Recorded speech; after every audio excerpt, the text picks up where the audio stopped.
Hi friends, welcome back to my channel Chandana Palle Ruchulu. ఈరోజు తెలుసుకోబోయే item chicken పలావ్ని ఎలా చేయాలో తెలుసుకుందాం ఫ్రెండ్స్.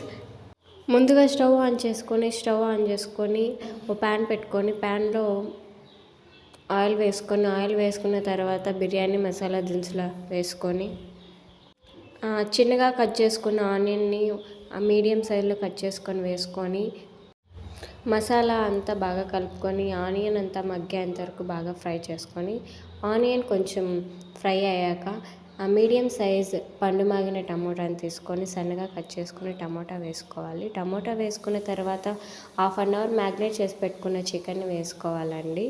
చికెన్ని వేసుకొని బాగా మిక్స్ చేసుకోవాలి. చికెన్ని బాగా మిక్స్ చేసుకున్న తర్వాత మ్యాగ్నేట్కి కావాల్సిన పదార్థాలు చికెన్ బాగా క్లీన్ చేసుకొని ఒక బౌల్లో వేసుకోవాలి. బౌల్లో వేసుకున్నాక 1 టేబుల్ స్పూన్ కారపొడి, 1 టేబుల్ స్పూన్ ధనియాల పొడి, తగినంత పసుపు, salt, garam masala, chicken masala, 2 table spoon పెరుగు వేసుకొని బాగా మిక్స్ చేసుకొని హాఫ్ అన్ అవర్ మ్యాగ్నేట్ చేసి పెట్టుకోవాలండి.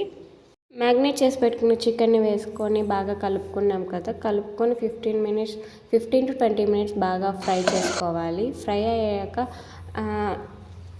రైస్ యాడ్ చేసుకోవాలి. రైస్ కూడా హాఫ్ అన్ అవర్ సోక్ చేసి పెట్టుకుంటే బాగుంటుంది. 1 గ్లాస్ రైస్కి 2 గ్లాస్ వాటర్ వేసానండి.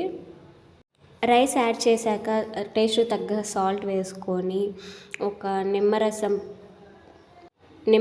కొంచెం వేసుకొని కొంచెం నెయ్యి వేసుకొని ప్రెషర్ మూత పెట్టుకొని ఒక విజిల్ వచ్చేంత వరకు బాగా కలుపుకొని ఒక విజిల్ వచ్చేంత వరకు కుక్కర్లో పెట్టుకుంటే వేడి చికెన్ పులావ్ అనేది రెడీ అవుతుందండి. ఇది కనుక మీకు నచ్చినట్లయితే కామెంట్ బాక్స్లో కామెంట్ చేయండి ఫ్రెండ్స్. మరిన్ని అప్డేట్స్తో మేము ముందుకు వస్తాను. నా ఛానల్ని ఫస్ట్ టైం చూస్తున్నట్లయితే ప్లీజ్ లైక్ అండ్ సబ్స్క్రైబ్ చేసుకోండి ఫ్రెండ్స్.